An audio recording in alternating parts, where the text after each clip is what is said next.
사랑해 주님 은혜를 감사합니다. 분주하고 고단한 중에 하나님의 거룩한 주일을 맞이하여서 주님의 존전으로 우리를 불러주신 은혜에 감사합니다. 하나님 우리의 시선을 이 땅에 두지 않고 하늘을 향합니다. 하나님의 얼굴을 우리에게 보여주시옵소서. 하나님 우리의 마음의 문을 엽니다.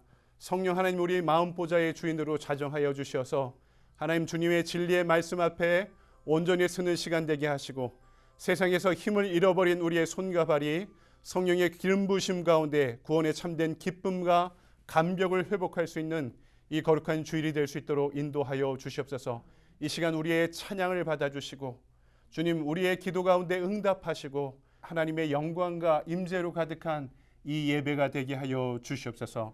거룩하신 주 예수 그리스도의 이름으로 감사하며 기도드리옵나이다. 아멘. 우리 다 함께 찬양하며 예배 자리로 나가겠습니다.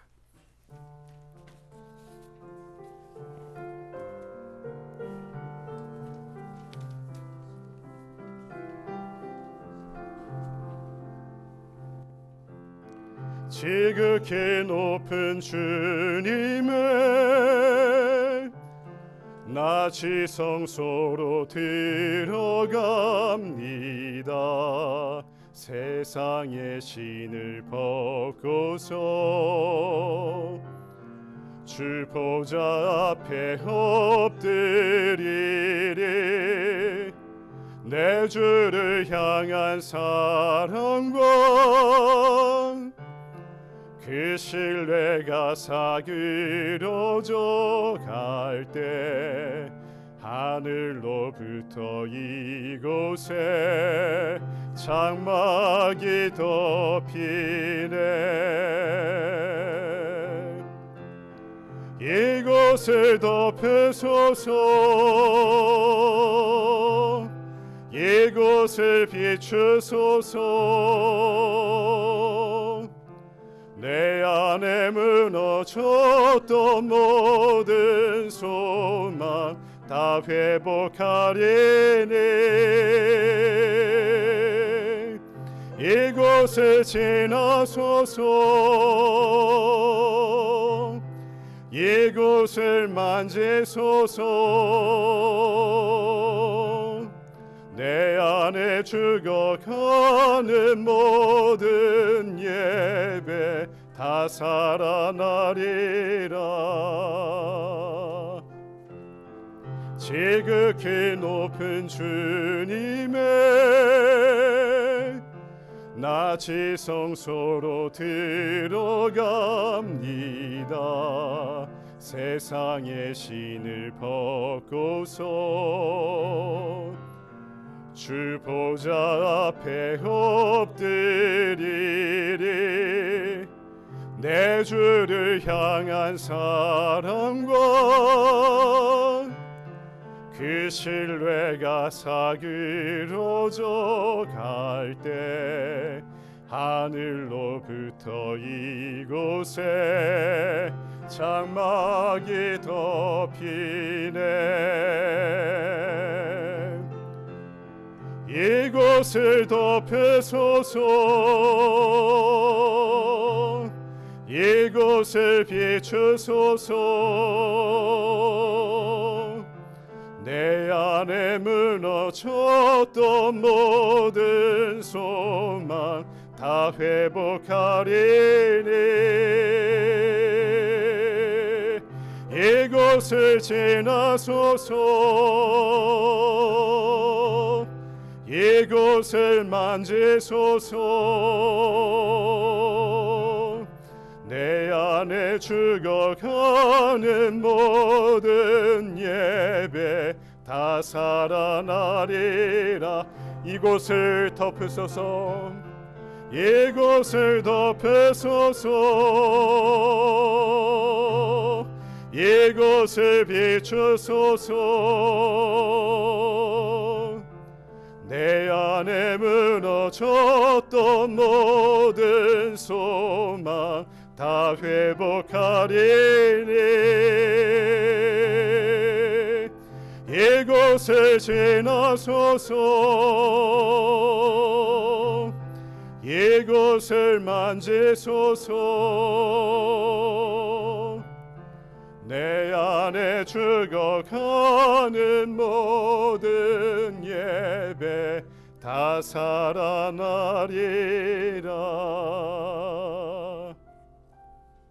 아멘.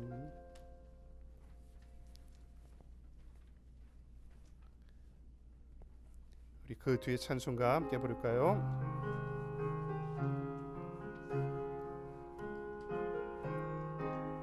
슬픈 마음 있는 사람, 슬픈 마음 있는 사람, 예수 이름 믿으면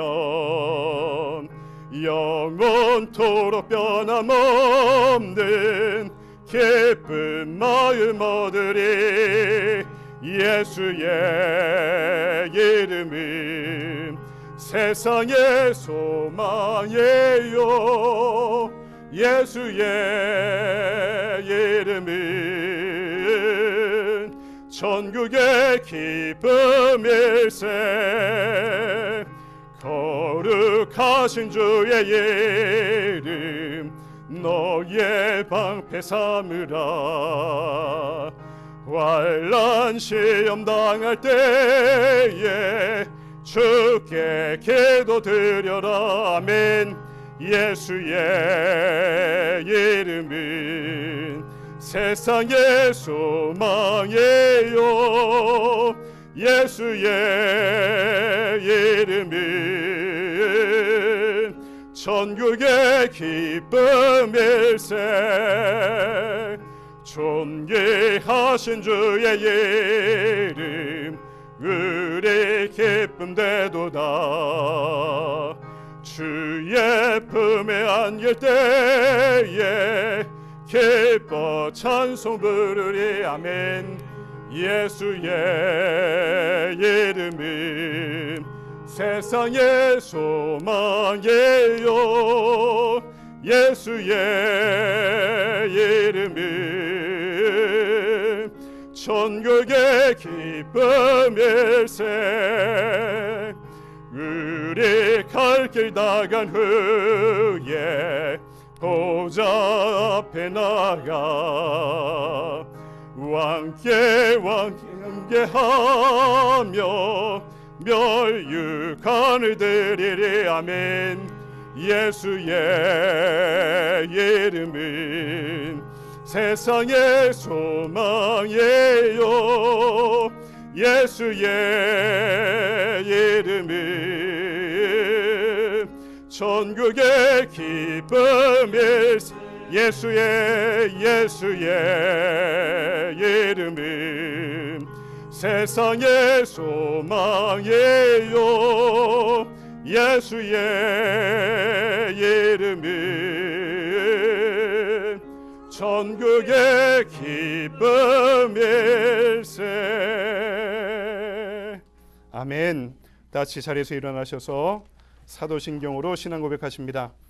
전능하사 천지를 만드신 하나님 아버지를 내가 믿사오며 그 외아들 우리 주 예수 그리스도를 믿사오니 이는 성령으로 잉태하사 동정녀 마리아에게 나시고 본디오 빌라도에게 고난을 받으사 십자가에 못 박혀 죽으시고 장사한 지 사흘 만에 죽은 자 가운데서 다시 살아나시며 하늘에 오르사 전능하신 하나님 우편에 앉아 계시다가 저리로서 산자와 죽은 자를 심판하러 오시리라. 성령을 믿사오며 거룩한 공예와 성도가 서로 교통하는 것과 죄를 사하여 주시는 것과 몸이 다시 사는 것과 영원히 사는 것을 믿사옵나이다. 아멘. 만복의 근원 하나님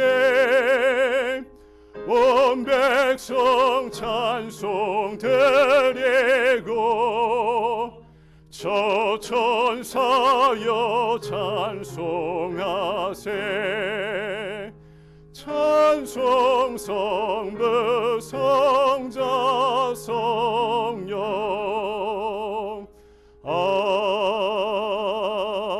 아멘. 다 같이 기도드리시겠습니다.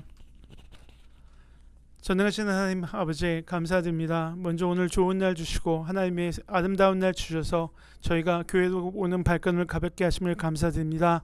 하나님 또한 오늘 이 예배 가운데 주님께서 임재하심을 저희가 믿사오며 하나님 이 예배가 또한 우리가 받는 예배가 아니라 하나님께 드려지는 예배가 되게 될 줄 믿습니다. 하나님 우리가 말씀을 듣고 찬양을 드리고 기도를 하고 이 모든 것들이 오직 주님께 상납되는 모든 것들이 되게 하여 주시옵소서. 하나님 우리가 우리 혼자 외치고 우리 혼자 간절히 바라는 마음으로 가지 말게 하옵시고 이것들이 하나님과 통하여서 우리가 하나님 하늘로부터 받는 은혜와 신령한 하나님 또한 하늘로부터 주시는 감사와 찬양을 저희가 또한 하늘로부터 드리게 하옵시고 그것들이 하나님을 통하여서 더욱 귀하고 아름다운 열매로 우리 마음속에 맺어지게 하여 주시옵소서. 하나님 오늘 또한 말씀을 전하시는 목사님을 위해 간절히 기도합니다. 하나님 그 말씀이 오직 목사님을 통하여서 우리가 전달되오나 하나님 그 말씀이 하늘로부터 전달되게 하여 주시옵고 목사님이 전하시는 그 말씀이 우리 마음에 들을 때 우리 마음이 움직여지는 놀라운 성령의 역사가 오늘 임하게 하여 주시옵소서. 하나님 말씀이 선포될 때 우리가 말씀을 들을 만한 귀를 갖게 하여 주시옵고 하나님 말씀이 선포될 때 그 말씀 속에 오직 주의 역사가 살아나서 우리 마음이 크게 움직여지고 하나님 뜨거워지는 그러한 체험을 할 수 있는 오늘 귀한 하루가 되기를 주여 이 예배를 통하여 간절히 사모합니다. 하나님 우리가 목마른 사슴이 시내님을 찾듯이 주 여호와를 갈급하는 마음이 우리 모두에게 임하 있음을 주여 고백합니다. 하나님 다윗의 고백이 저의 고백이 되게 하여 주시옵소서. 하나님 그 고백이 하나님께 귀한 시로 드린 것처럼 우리 삶이 하나님 다윗처럼 다윗이 시편을 쓰는 그 마음처럼 우리의 삶이 시가 되어서 하나님께 전달되게 하여 주시옵소서. 하나님 이 교회를 축복하여 주시옵소서. 하나님 부족한 사람들이 모였음을 고백합니다. 하나님 능력이 부족하고 하나님 우리 마음에 소망이 부족하고 사랑이 부족한 저희가 모였음을 고백하오나 그것을 채우는 것은 우리가 아니고 하나님이심을 또한 고백합니다. 하나님 또한 하나님께 주신 귀한 주님께서 말씀하신 달란트의 비유를 잊지 않게 해 주시옵소서. 하나님 적은 것을 잘 감당하는 자가 하나님께서 더 귀히 쓰일 줄 믿습니다. 하나님 저희가 부족하다 없다 불평하는 자 되지 말게 하여 주시옵고 저희가 가진 귀한 것들 통하여서 한 달란트를 하나님께 귀중하게 사용하여 돌려드리면서 하나님 더 큰 사명을 감당할 수 있는 살림교회가 되게 하여 주시옵소서. 하나님 사람을 살리고 세상을 살린다는 큰 비전이 있사오나 그 비전이 우리를 통하여서 임하기를 또한 더욱 사모하게 하여 주시옵소서. 우리의 작은 것 또한 하나님께 귀히 더욱 드리고 그것들 하나님께 열매 맺는 것을 저희가 눈으로 보게 하여 주시옵소서. 하나님 우리 가운데 함께 하셔서 하나님 또한 예배드리는 저 유스 예배를 또한 축복하여 주시옵고 하나님 그곳에 임하 있는 성령 또한 저희가 가진 성령이 하나 되는 성령은 하나 되는 그런 교회가 되게 하여 주시옵소서. 하나님 또한 이 세상의 모든 아프고 가난하고 상한 마음들을 주님께서 치유하여 주시기를 바랍니다. 하나님 세상은 전쟁과 아버님 고통과 이런 것들이 끊이지 않사오나 하나님 주가 바라는 세상이 되게 하여 주시옵소서. 주가 주시는 평화가 이 땅에 임하시기를 간절히 기도합니다. 하나님 가난한 자에게 하나님 빵이 전해지는 놀라운 역사 있게 해주시옵고 말씀이 필요한 곳에 말씀이 전해지는 놀라운 역사가 하나님이 작은 기도를 통하여서 또한 뿌려지게 하여 주시옵소서. 오늘 예배의 처음과 끝은 하나님께 간절히 의지합니다. 하나님 이 한 시간이 작은 한 시간이 오나 하나님 큰 한 시간이 될 수 있는 놀라운 역사를 오늘 또한 이곳에서 느끼게 하여 주시길 간절히 바라오며 하나님 말씀을 통하여 듣는 우리와 또한 온라인을 통하여 전해지는 그 말씀 듣는 곳에 동일한 은혜와 동일한 하나님의 역사가 임하기를 간절히 기도합니다. 우리가 생각하는 더 큰 일을 하시는 하나님을 저희가 믿습니다. 우리의 생각으로는 우리의 상상으로는 할 수 없는 일들이 많으나 주는 전지전능하신 하나님을 저희가 간절히 믿사오며 오늘 우리 함께 하시는 우리 주 예수 그리스도 이름으로 간절히 기도드리옵나이다. 아멘. 감사합니다. 우리 교회 소식을 함께 나누도록 하겠습니다. 우리 하루 한 말씀 지금 열왕기 하의 말씀을 함께 보고 있는데요. 여러분 아침마다 잘 묵상해 주시기 바라고 토요일 날에는 둘루스 오피스에서 6시 30분에 모여서 함께 현장에서 기도회를 진행하도록 하겠습니다. 원래 지난주 토요일 날 모이기로 했었는데요. 한 주 연기해서 이번 주 토요일 날 새벽 기도 끝나고는 사역위원회로 함께 모이도록 하겠습니다. 교회 임원분들 함께 잘 모여주시기 바랍니다.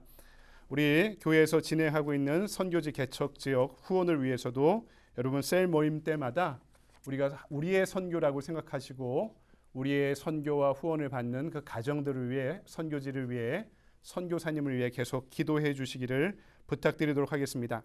또 양해 말씀드리는데 우리 성장반 2단계가 이번 주부터 진행돼야 되는데 또 휴가 갔다 오시는 가정도 있고 그래서 우리 구원 세미나 마치신 분들은 모두 다 함께 참여해 주시고요.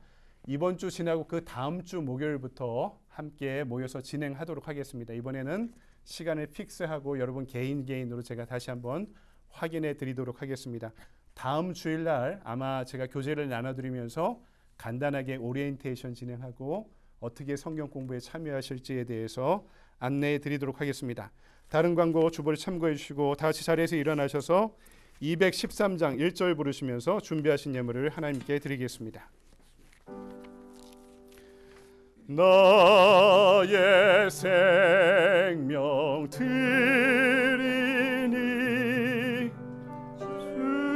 주여 주셔서 세상 살아갈 동안 찬송하게 하소서.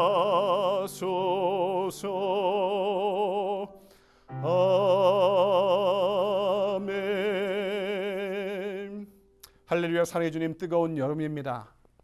하지만 주님을 향해 분주하고 고단한 가운데 마음이 식어버린 영혼들이 있지 않습니까? 오늘 거룩한 주일 하나님의 존전 축제 예배로 불러주셨사오니 주님을 만나 교제하는 이 시간 우리의 마음이 다시 한번 뜨거워지게 하시고 주님을 향한 그 마음으로 세상을 향해 당당히 돌아갈 수 있는 오늘 축복의 발걸음들이 될 수 있도록 인도하시고 역사하여 주시옵소서. 그 은혜에 감사하며 예물을 드립니다. 이 예물에 담긴 지고지순한 가치와 주님을 향한 믿음과 사랑의 고백을 함께 흠양하시고 이 모든 것들이 사용되는 곳에서 주님의 공의와 사랑의 나라가 널리 확장될 수 있도록 주여 축복하여 주시옵소서. 또 예물 드리는 우리를 축복하실 때 우리의 믿음이 자라고 자라 우리의 몸도 주님 기뻐 받으시는 거룩한 산제물로 드리기 원합니다. 그리하여 우리가 살아가는 모든 시간 깨어 주님과 동행하는 사적 예배의 시간 되게 하시고 두렵더라도 세상을 향해 한 걸음 한 걸음 나아갈 때 우리의 손을 굳게 붙잡고 동행하시는 주님께서 그 모든 땅을 우리의 가정을 우리의 일터를 우리의 신앙의 공동체를 그리고 우리가 살아가는 이 나라와 이 세상을 하나님의 나라가 되게 하여 주시옵소서. 사랑하는 자녀들을 축복하실 때 하나님 믿음이 연약하여 흔들릴 때마다 이 축제 예배를 통해 다시 한번 우리의 삶의 뿌리를 주님 앞에 내려놓는 시간 되게 하시고 그리하여 주님이 허락하시는 것들로 우리의 삶을 채우게 하시고 하나님 육신의 질고와 고통 가운데 방황하는 지체가 있다면 하나님 권능의 오른팔로 안위하시고 생명싸개로 싸주셔서 걷고 뛰고 찬양하며 주님 앞에 회복됨을 경험하는 시간 되게 하여 주시옵소서. 오늘 우리의 예배와 예물을 받으시는 주님께 감사드리오며 거룩하신 주 예수 그리스도의 이름으로 기도드리옵나이다. 아멘.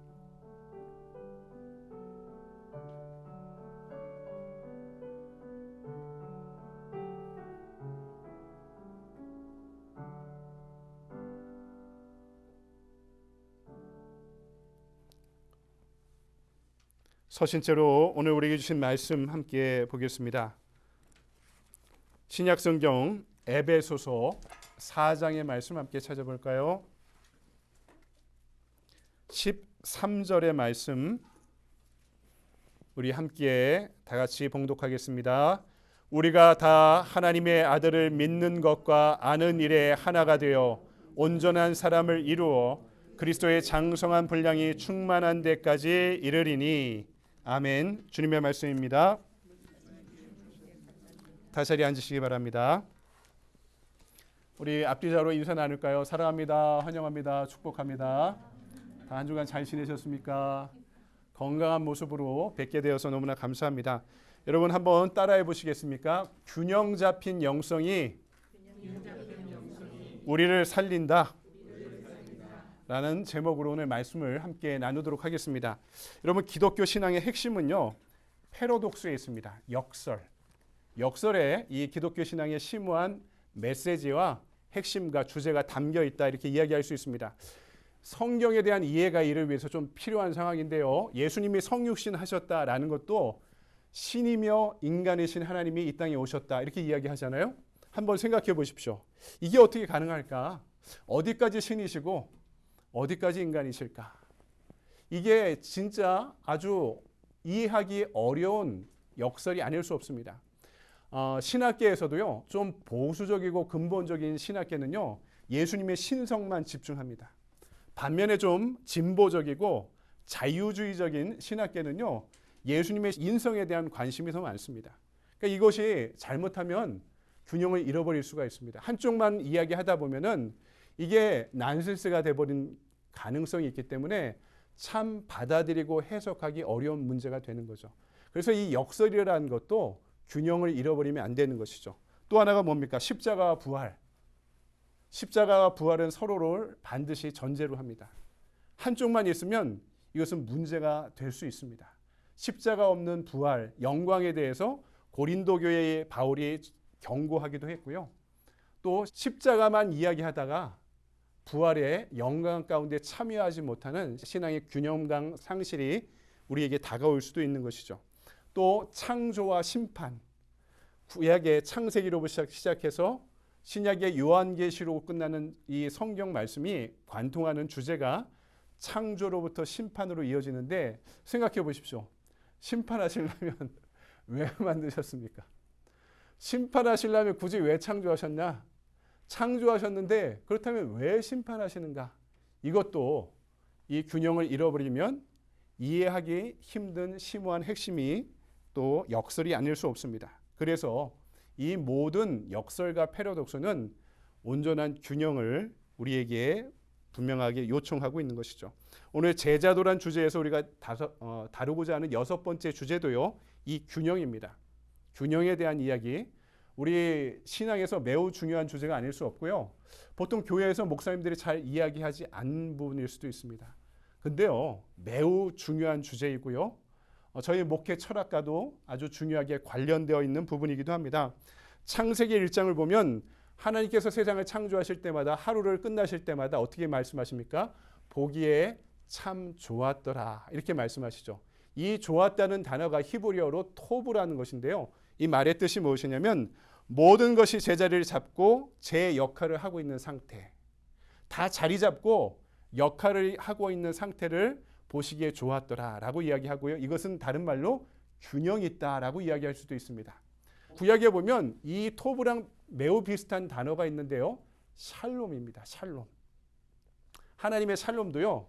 우리 마음이 한쪽으로 처져 있을 때, 또 한쪽의 마음을 잃어버렸을 때 불안하죠. 그래서 우리의 마음이 파여진 곳이 채워지고 평탄하게 될 때 우리에게 샬롬이 주어지게 되는 것입니다. 이것도 균형과 관련되어 있는 단어입니다. 동양에서는 이것을 중용이라고 이렇게 말하기도 했죠. 다 비슷한 의미입니다. 그런데 인간 사회의 죄로 인해 이 토부, 균형이 깨어지기 시작했습니다. 그래서 우리가 살아갈 때 시소처럼 균형을 잡아야 되는데 한쪽은 무게를 갖고 넘어지고 한쪽은 지극히 가벼워져서 들리는 일들이 우리 신앙생활에도 우리의 삶에도 생기게 되는 것입니다. 그래서 오늘 이 말씀 가운데 우리는 그 가운데 가장 중요한 균형의 3가지 요소를 반드시 지키자라고 말씀드립니다. 그것은 영성과 지성의 균형, 그리고 모이는 교회와 흩어지는 교회의 균형, 그리고 개인 구원과 사회 구원의 균형을 우리가 반드시 회복해야 되는 분명한 과제이고 주제이다라는 것을 말씀드립니다. 먼저는 영성과 지성의 균형입니다. 오늘 에베소서 4장 13절 말씀을 보니까 예수님의 장성한 분량까지 이르기 위해서 어떻게 된다고요? 믿는 것과 아는 것의 하나가 되어야 된다. 하고 여기서도 균형에 대해서 이야기합니다. 믿는 것과 예수님을 믿는 것과 예수님에 대한 지식이 균형을 이뤄야 된다. 다른 말로 영성과 지성이 균형을 이뤄야 된다는 이야기고요. 또 신앙과 전문성이 균형을 이뤄야 된다라는 이야기이기도 합니다. 개인적인 차원에서 우리가 신앙생활하며 균형감을 잃어버리는 경우가 하나가 있는데 그 예를 들어보면 영성지상주의입니다. 영성지상주의. 모든 것을 이 하나 갖고 관통해서 다 쌈박하게 설명하려고 하는 시도가 바로 그것인데, 제가 한국에 있을 때 신문을 보다가 야, 미국에서는 이런 일도 일어나구나 하고 교계 신문을 보다가 본 사건이 있는데, 한 10여 년 전쯤에 시카고의 어떤 한인교회가 교회를 건축하려고 부지를 이제 살려고 하는 겁니다. 근데 부지를 살려고 하는데 이제 여러 가지 어려움이 있어요. 뭐 조닝이 안 나오기도 하고, 뭐 이제 론이 덜 나오기도 하고 여러 가지 어려움이 있는데, 그래서 목사님이 교인들과 임원회에서 제의를 한 겁니다. 새벽기도 끝나고 땅 밟기를 하자. 이렇게 교회에서 결정을 해서 새벽기도만 끝나면 일주일 동안 우리 특별 한 주간 새벽기도회 한다 하고 그 부지에 가서 하루에 7바퀴씩 땅 밟기를 하고 돌아온 겁니다. 일주일이 끝나고 나서 어떤 기적적인 일들이 벌어졌을까요, 여러분? 그 주변에 사는 사람이 이 교회를 수를 해버렸습니다. 이 개인의 사생활을 보호하지 못하고 아침마다 와서 땅을 밟고 사람들이 웅성웅성 돌아다니니까 하지 말라고 그래도 믿음으로, 이 무식하게 믿음으로 땅 밟기를 일주일 동안 진행한 결과 교회가 사회적인 물의를 일으키게 되었던 거죠. 제가 한국에서 청년 목회할 때 이화여대에서 축제를 하게 되었는데요. 축제를 할 때 이제 동아리들이 부스를 각각 여기저기 만드는데, 그 당시부터 이 한국에서 한 15년 전부터 이런 일들이 대학 안에 벌어지게 됐는데, 이 동성애 동아리가 생겨서 축제 때 본인 부스를 이렇게 만들고 여기에 대한 소개를 하려고 이제 부스를 만들게 되었다는 소식이 들리게 되었던 거죠. 이 십자군의 마음을 품은 한 기독교 동아리가 있었습니다. 이 여학생들이 새벽에 그 부스에 난입해서 부스를 다 부셔버린 것이죠. 근데 이제 여기서 끝난 게 아니라 이게 CCTV에 다 있는 그대로 다 녹화가 되어버렸던 것입니다. 어떻게 되었습니까? 동아리 연합회에서 회의가 모이게 되었고요. 이 동아리를 연합회에서 퇴출시키고 동아리 방에서도 쫓겨나게 되었습니다. 그래서 그 당시에 이 신촌이 이 문제로 인해서 매우 시끄러웠던 일이 기억이 납니다. 여러분은 어떻게 생각하십니까? 현대 그 영국의 신학자 중에 한 분이 매우 주목받고 있는 분 중에 한 분이 알리스터 맥그레스라는 분이 계시는데, 옥스퍼드에서 신학을 가르치시는 분입니다. 이분이 갑자기 유명해졌는데 왜 유명해졌냐면, 영국의 생물학자 리차드 도킨슨이 이기적인 유전자라는 책을 썼어요. 이분이 진화론에 대해서 이야기하는 분인데, 그러면서 거기에 어떤 이야기를 썼냐면, 모든 종교는 인간의 발명품이다 라고 이야기하면서, 그런데 이 인간의 발명품이 현대에 들어서 인간을 불행하게 만들다. 그래서 갖가지 전쟁이 일어나는 원인도 이 종교 때문이고, 인간이 만든 인간의 발명품에 의해서 인간이 휘둘리고 있다. 진화론의 관점에서 도킨슨이 이렇게 이야기했는데, 이 생물학자잖아요. 이게 과학적인 이야기 하는데 신학자들이 신학적인 변증을 해도 과학의 문제에 대해서 제대로 대응하지 못했는데, 그 중에 여기에 일약 스타처럼 나타난 이 학자가 알리스터 맥그레스라는 분이었습니다. 왜 그러냐면, 이분이 원래 신학 박사가 아니라 옥스퍼드에서 분자생물학을 가리키던 과학자였습니다. 근데 과학자였는데, 분자생물학을 가리키던 과학자였는데 신앙생활하면 은혜 받은 거예요. 신학을 공부해야 되겠다라고 신학을 공부하고 성공해서 사제를 받고 거기서 그친 게 아니라 신학 박사 학위를 받고 옥스퍼드에서 신학 교수가 된 겁니다. 분자생물학 교수를 있다가 신학 박사 학위를 받고 신학 교수가 돼서 신학을 가르치다 보니까, 야, 역사를 모르면 안 되겠다. 역사에 대한 공부를 하겠다 하고 옥스퍼드에서 역사학을 전공해서 또 박사 학위를 하나 더 받은 거죠. 평생 박사 학위 하나 받는 것도 어려운데요. 과학과 신학과 이 사회가 역사학의 과제들을 다 섭렵한 이 천재 신학자가 된 겁니다. 근데 제가 말하려고 하는 분이 현대 복음주의의 대표적인 이 신학자인 이 알리스터 맥그레스가 평소 이런 이야기를 자주 합니다. 복음주의에 심각한 위험성이 있다. 본인이 복음주의권의 신학자인데 평소 하는 얘기 중에 복음주의에 대해 심각한 위험성이 있다. 뭐냐면은 이 파워 에반젤리즘, 파워 크리스찬 이런 개념들이 이 현대의 세계관과 충돌하면서 현대인들이 이해할 수 없는 방식의 교리들을 만들어내고 있다라고 복음주의에 대해 비판하고 있는 것입니다. 그러니까 너무나 공격적이고 정복주의적인 선교관과 선교 방식이 현대인들이 받아들일 수 없는 것이 되면서 오히려 기독교 선교의 후퇴를 가져오고 있다라고 경고하고 있는 것입니다. 그러니까 반지성주의가 현대 사람들에게 먹히지 않는다는 거죠. 그러니까 지성 없는 선교가, 이성과 지성을 고려하지 않는 선교가 현대 사회에 기독교의 후퇴를 가져오고 있다. 그래서 지성과 영성의 통합과 균형이 필요하다고 이야기하는 것입니다. 근데 반대도 있습니다. 교회가, 신앙이 지성만을 강조할 때 생기는 문제가 있습니다. 보통 많이 배운 사람들, 지식인들 사이에서 보이는 균형감의 상실입니다. 어떤 것들이 있냐면 지식은 많은데 복음의 능력은 나타나지 못하는 신앙생활을 하는 것입니다. 누구보다 뛰어난 기독교 세계관은 갖고 있지만 복음의 능력으로 살아가지 못하는 균형감의 상실이 지성인들 사이에서도 나타나는 거죠. 왜 그럴까요? 지성의 잣대로 복음에 대해 다 이야기할 수 없는 지점이 분명히 있다는 것입니다. 우리는 이것을 신비라고 이야기하죠. 이 신비의 영역을 지성으로 이성으로 모두 다 쌈박하게 설명할 수 없는 영역이 분명히 있다는 것을 알고 있어야 되는 거죠. 그래서 우리는 이성은, 지성은 복음 앞에 겸손해야 하는 것입니다. 예수님을 알기는 하는데 그분과 인격적으로 교제한다는 말의 의미가 무엇인지를 이해하지 못할 때가 있는 것입니다. 예배를 드리면서도 이 안에 민감하게 동행하시는 성령님의 역사에 대해서 세심하게 다루지 못할 때도 있다는 것입니다. 그러면 어떤 것이 통합적인가? 사도 바울을 보십시오. 여러분, 서구사회의 문명은요, 두 가지 기둥을 갖고 유지되어 왔거든요. 하나는 헤브라이즘, 기독교를 이야기하죠. 하나는 헬레니즘, 그리스 문명을 갖고 이야기합니다. 르네상스 전까지는 헤브라이즘 위에 헬레니즘이 그것을 보충해주는 그런 문화를 갖고 있었고요. 르네상스와 계몽주의가 지나면서 이것이 역전되는 거죠. 헬레니즘 위에 헤브라이즘이 그것을 보충해주는 그런 역할을 해왔는데 사도 바울 안에는 이 두 기둥이 같이 있었던 것입니다.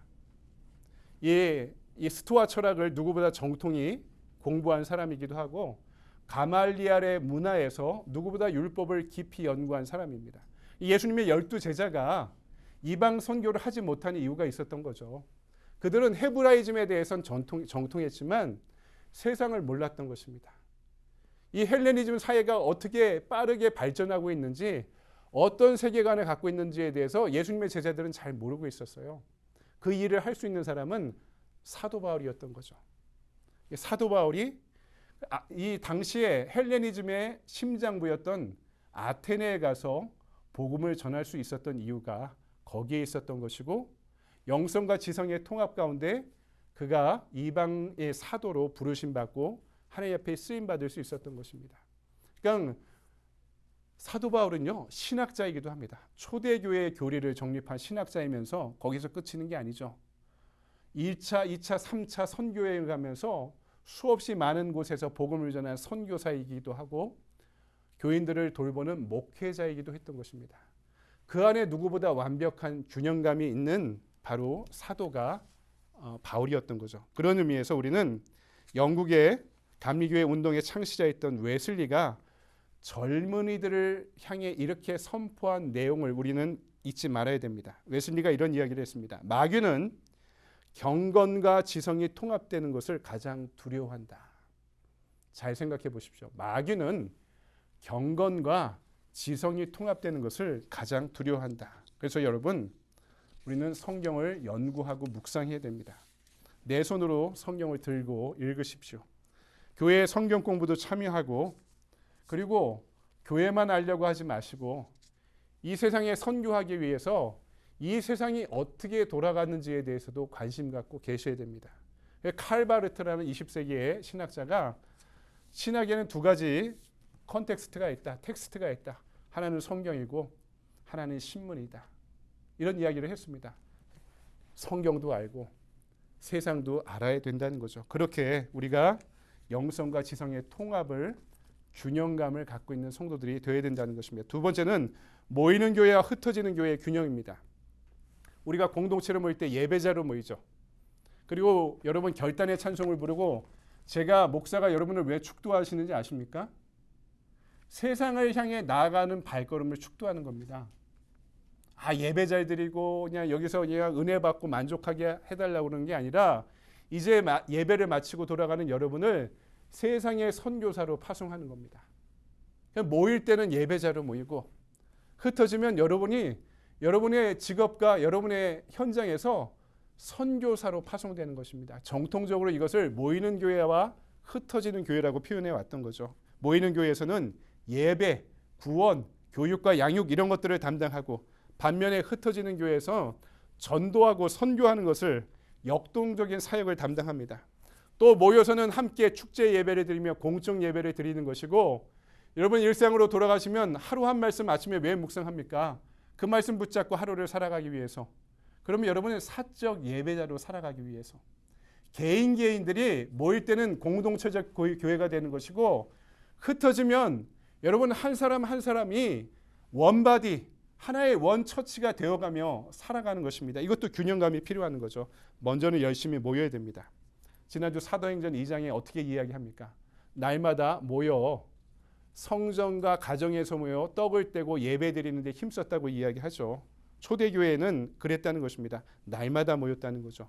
물론 현대인들이 그렇게 살 수는 없죠. 이 이민사회의 특수성은 반영이 돼야 됩니다. 날마다 여러분 교회 나오라 하면 어떻게 날마다 나올 수 있는 분들이 어떻게 계십니까? 뭐 새벽에 왔다 뭐 여러분 일터로 가실 수도 있고 리타이어 하신 분들은 그럴 수 있죠. 열심히 모이십시오.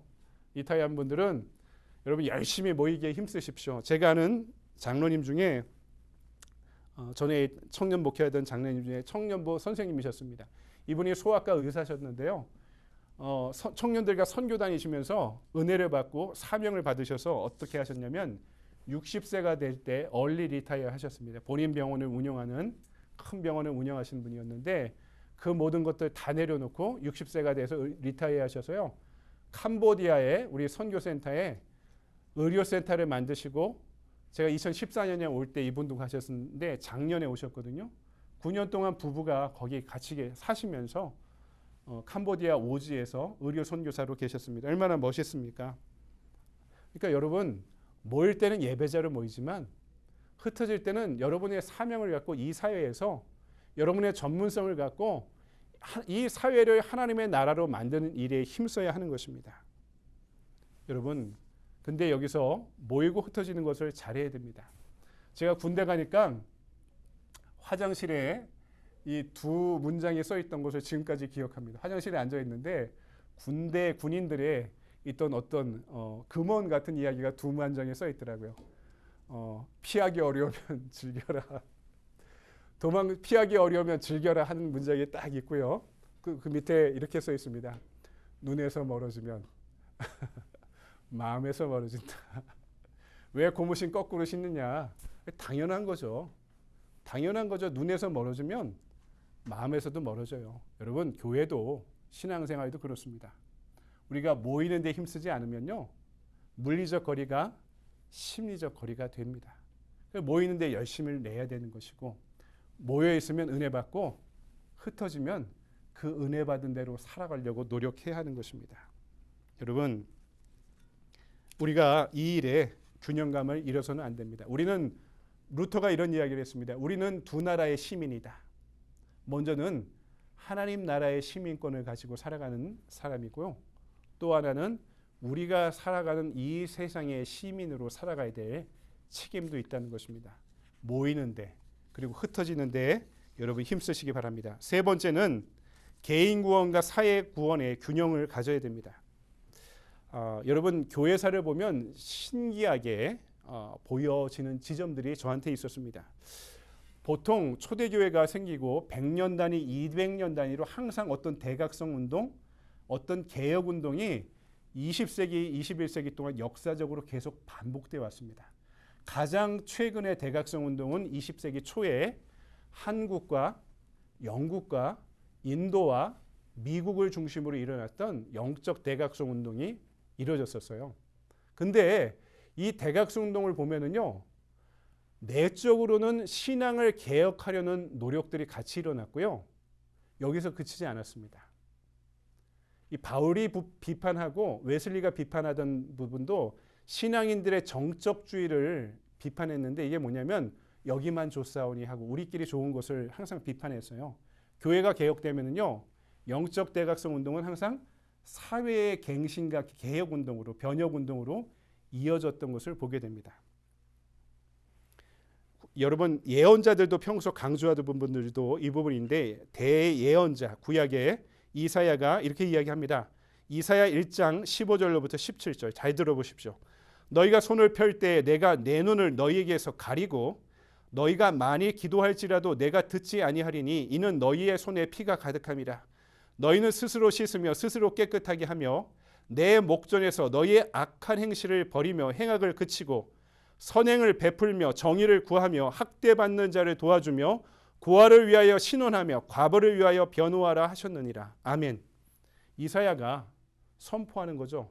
너희가 아무리 기도해도 하나님이 들으시지 않으실 것이다. 왜냐? 법과 제도가 불의하기 때문에, 약자들을 괴롭히며 그들의 손에 피가 가득하기 때문에, 그들이 고아와 과부와 같은 약자를 보호하지 않기 때문에, 그리고 자신의 안위만을 위해 살아오기 때문에 하나님이 그들의 신원을, 그들의 기도를 듣지 않으실 것이다 라고 이사야가 경고하고 있는 것입니다. 한마디로 자기만 구원받고 만족하는 것을 하나님이 옳게 보지 않으신다는 것입니다.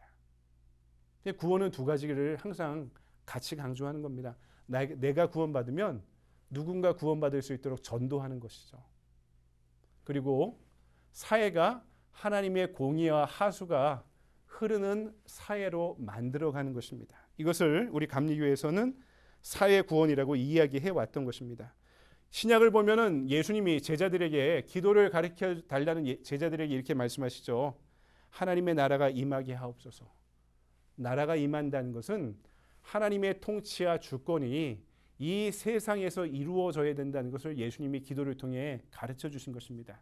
여기만 좋사오니 하고 교회에 모이는 데서 그치지 않고, 나만 구원받아 좋사오니 하고 내 구원에 만족하지 않고, 죽어서 가는 천국만 나한테 주어졌으니까 나는 다 된 것이다, 이렇게 끝나는 것이 아니라 이 사회에 죽어가는 영혼들에 관심 갖고, 이 사회의 약자들에게 관심 갖고, 이 사회가 하나님의 공의와 사랑이 넘치는 사회로 만들기 위해서 살아가라고 노력하는 것입니다. 이것을 우리는 사회 구원이라고 이야기하고 있는 것입니다. 18세기 영국 산업혁명 당시에 노조 지도자들의 3분의 2 이상이 감리교회 속장들이었습니다. 잘 들어보세요. 18세기 산업혁명이 일어날 때 노조운동이 일어났는데요. 노조 지도자들의 3분의 2 이상이 감리교 속장들이었어요. 왜일까요? 매주 모였거든요, 속회가. 속장들이 속회 소그룹을 얼마나 잘했겠습니까? 그러니까 이 소그룹에 익숙한 사람이 노조운동이 일어나니까, 노조도 다 이게 노조도 그룹이 있을 거 아니에요. 아, 이거 누가 할까 그러니까 감리교 속장들이 이걸 잘한다더라 하고, 이 속장들이 노조 지도자들이 된 겁니다. 그 옆에 프랑스에서 유혈혁명이 일어나면서 수많은 사람들을 단두대에서 처형시킬 때 누구보다 심각한 사회적 혼란이 일어나던 산업혁명 당시에 영국은요, 감리교 운동과 웨슬레의 영적 대각성 운동과 산업혁명이 같이 일어나게 되었던 것입니다.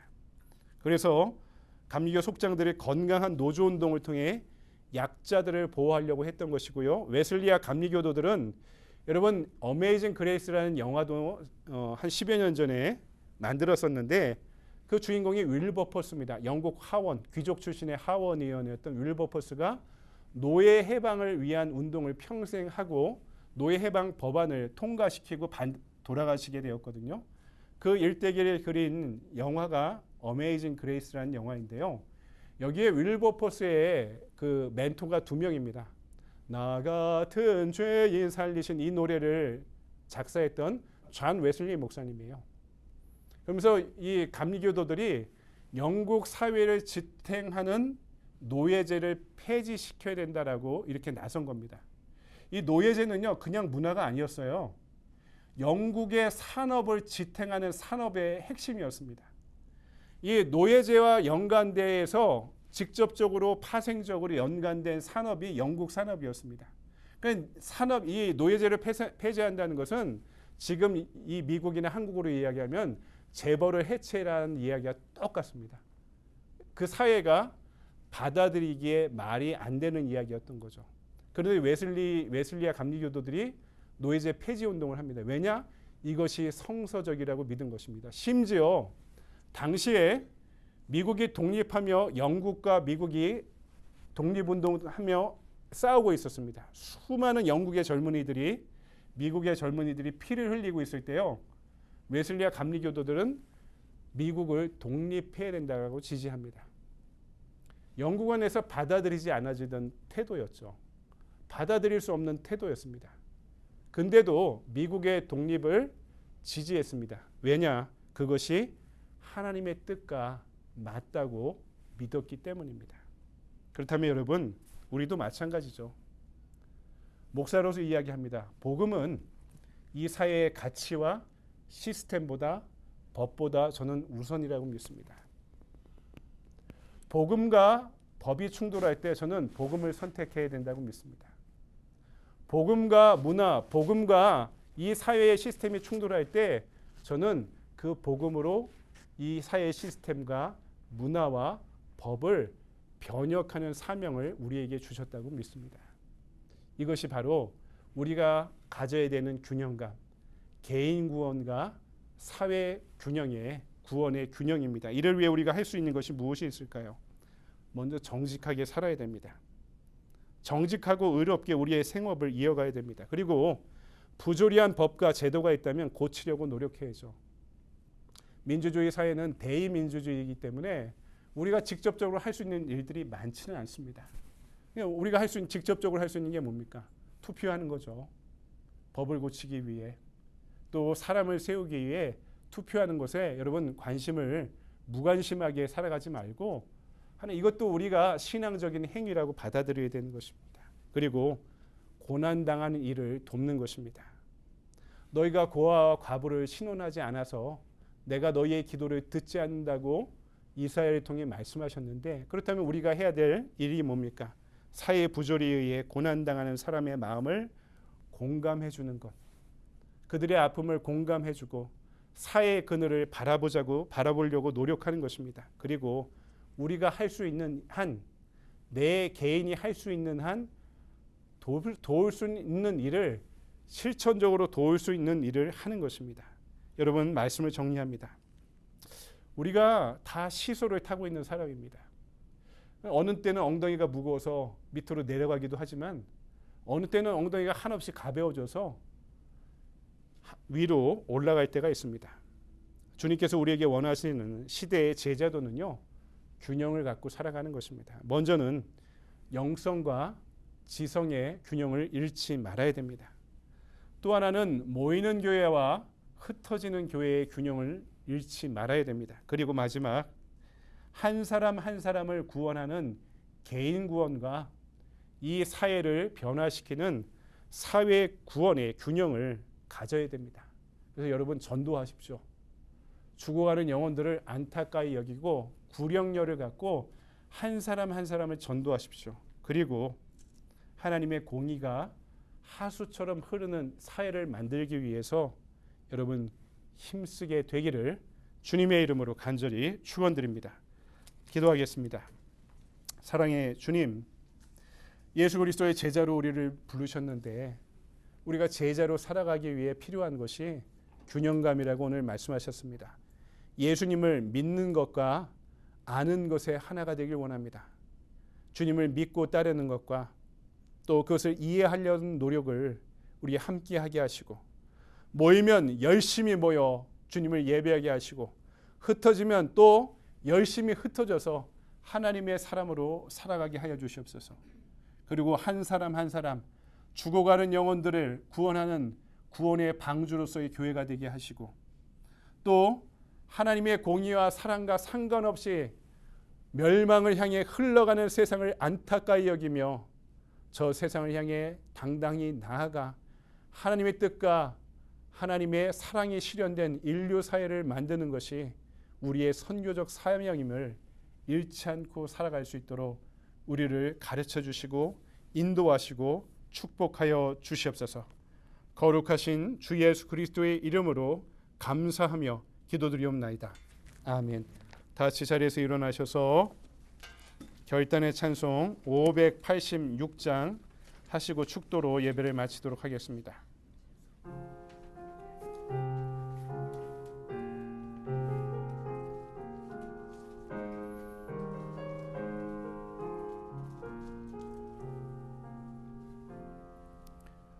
어느 민족들 극해나 결단할 때에 있나니 참과 거짓 싸울 때에 어느 편에 설 건가 주가 주신 새 목표가 우리 앞에 보이네 빛과 어둠 사이에서 선택하며 살리라 고상하고 아름답다 죄의 편에 서느니 지위 위에 억압받고 명예에 이르러도 배급한 자 물러서나 용감한 자 그세게 낙심한 자 돌아오는 그날까지 서리라 순교자의 빛을 따라 주의 뒤를 쫓아서 십자가를 등에 지고 엄만 향해 가리라 셋이 되는 새 사명을 우리에게 주나니 지혜 따라 사는 자는 전쟁하리 언제나 악이 비록 성하여도 죄의 더욱 강하다 지혜 따라 살아갈 때 어려움도 당하리 우리 가는 그 앞길에 어두운 장막 덮쳐도 하나님이 함께 계셔 항상 지켜주시리